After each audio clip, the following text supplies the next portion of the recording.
आज आपको भाई दूज की कहानी सुनाना चाहती हूँ।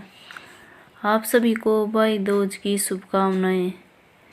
ये भाई बहन का बहुत पवित्र त्यौहार है। ये भाई अपने बहन से टीका निकलवा कर और फिर ही खाना खाता है। एक बार एक बुढ़िया माई थी, उसके एक बेटा और एक बेटी थी। बेटी की शादी हो गई, ससुराल चली गई। तो भाई बोला कि मैं माँ अपनी बहन से मिल कर आता हूँ, उसके ससुराल जा कर आता हूँ।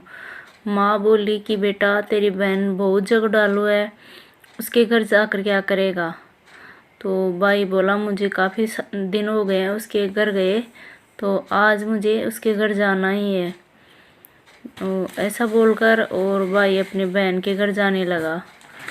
जैसे ही वो अपनी बहन के घर जाने के लिए रवाना हुआ तो रास्ते में उसके सामने एक नदी आई। नदी बोली कि मैं तेरा काल में हूँ और तुझे इस पानी में डुबाऊंगी। तो भाई बोला कि मैं अपनी बहन के घर जाके आ रहा हूँ, उसे टिक्का निकलवा कर आऊँ, उसके बाद निगल लेना, पानी में डुबा देना। उसके बाद उसके सामने सांप आया, बोला मैं तुझे खाऊंगा। तो भाई बोला मैं मेरी बहन के पास आकर टिक्का निकलवा कर आता हूँ, उसके बाद खा लेना। वो भी चला गया।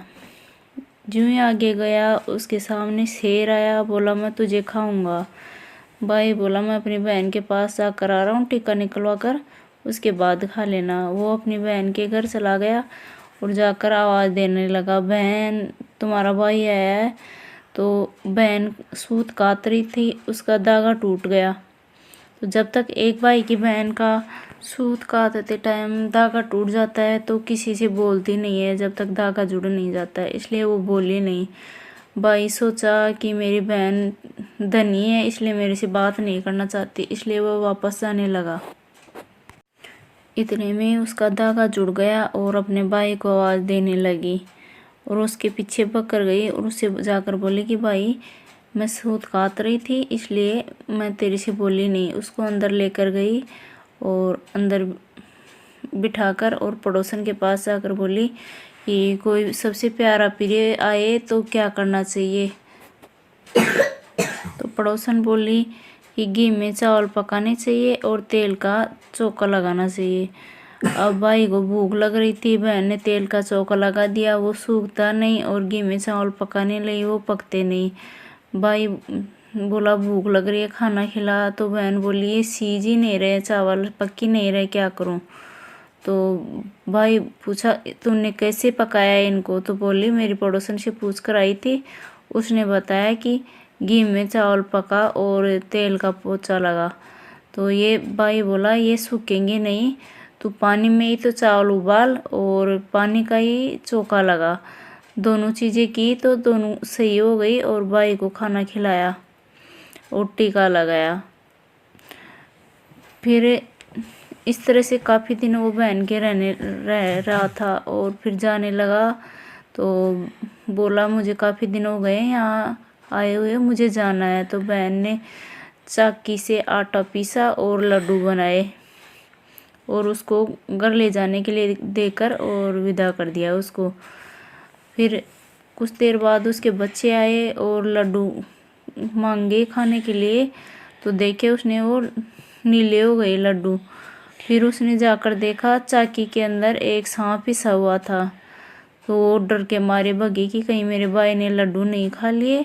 तो एक पेड़ के नीचे उसका भाई बैठा मिला। उसने बोला भाई लड्डू कहाँ हैं, कि मैंने अभी तेरे लड्डू खाए नहीं है, ये पेड़ के ऊपर टके हुए हैं। उसने उस पोटली को खोल कर देखा और उन लड्डुओं को एक गड्ढे में दबा दिया और उसको पूरी स्टोरी बताई कि इस तरह से इसमें सांप पिस गया था और ये जहर के हो गए थे, इसलिए मैं भग कर आई हूँ।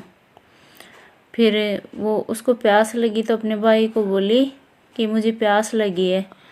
तो भाई बोला मैं अभी यहाँ पास में ही है जलाशय में पानी लेकर आता हूँ। तो बहन बोली नहीं मैं ही पी कर आती हूँ। तो उसे एक बुढ़िया माई मिली, उसने पूछा आप कौन हो। तो बोली मैं भाग्य विधाता हूँ और मैं एक भाई की बहन की तांते बना रही हूँ। तो कि क्या क्या किया है उसने, कि इसने उसकी बहन ने चाकी के अंदर एक सांप को पीस दिया है। तो बहन सोची ये तो मेरा ही भाई है और उसके ऊपर दोष लग गया है। तो वो बोले कि इसके दोष का निवारण कैसे होगा। तो उसने बताया कि इस तरह से उसके काल हैं, जब तक उसकी शादी न हो जाए तब तक बहन को साथ रहना होगा और उसकी रक्षा करनी होगी। तो बहन भाई से आकर बोली, भाई मैं तेरे साथ घर पे चलूँगी, तो तू अभी रुक।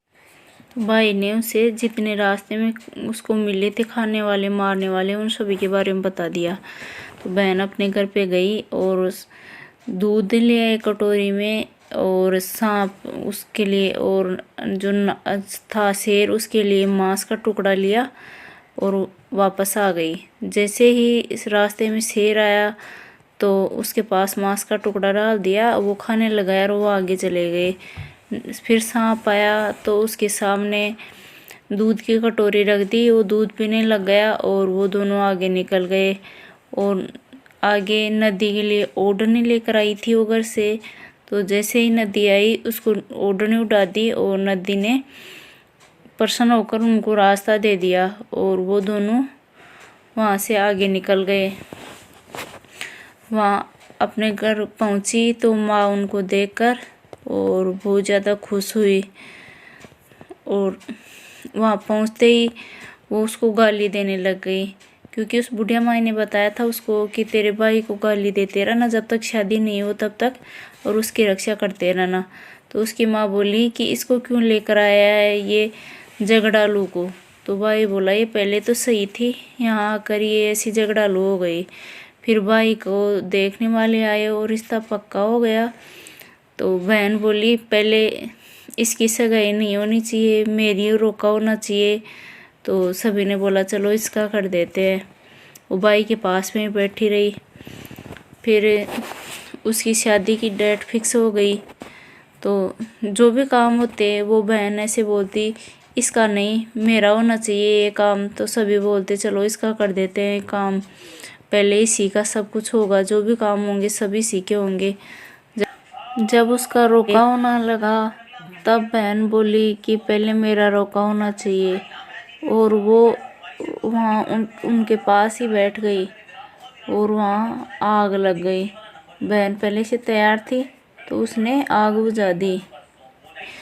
फिर अगली सुबह जब वो विदा कर और शादी के लिए बारात जाने लगी तो बहन बोली कि मैं भी इसके साथ जाऊंगी, तो इसको पीछे के दरवाजे से लेके चलो।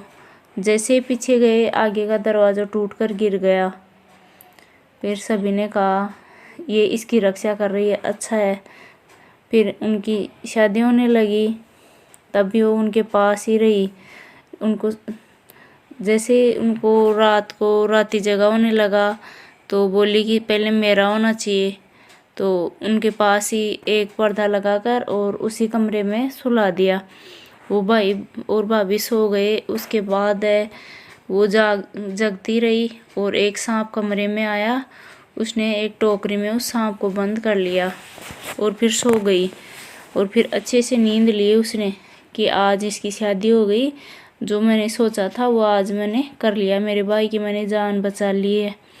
माँ ने सोचा कि ये सुबह उठेगी तो झगड़ा करेगी, इसलिए उसने सभी रिश्तेदारों को रात में विदा कर लिया। जब बेटी उठी तो बोली माँ सभी रिश्तेदार कहाँ हैं। तो बोली मैंने सभी को विदा कर दिया है। कि नहीं सभी रिश्तेदारों को वापस बुलाओ। तो जैसे ही बेटी ने बोला वैसे सभी रिश्तेदारों को वापस बुलाया और फिर उसने सारी जो बात थी वो किस तरह से भाई की रक्षा की वो उसने सभी से बताई। और फिर पहले उस बेटी को विदा किया और फिर अन्य रिश्तेदारों को माँ ने राजी खुशी विदा किया। इस तरह से ये कहानी है भाई दूज की, वो इसीलिए सुनी जाती है और सभी को अपने भाई के टीका लगाना चाहिए और अपने भाई की लंबी उम्र की कामना करनी चाहिए। उसके जो भी कष्ट हैं वो प्रभु हरे।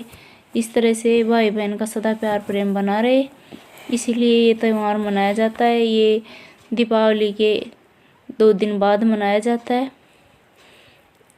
तो यदि वीडियो अच्छा लगे तो लाइक शेयर एंड सब्सक्राइब ज़रूर करना।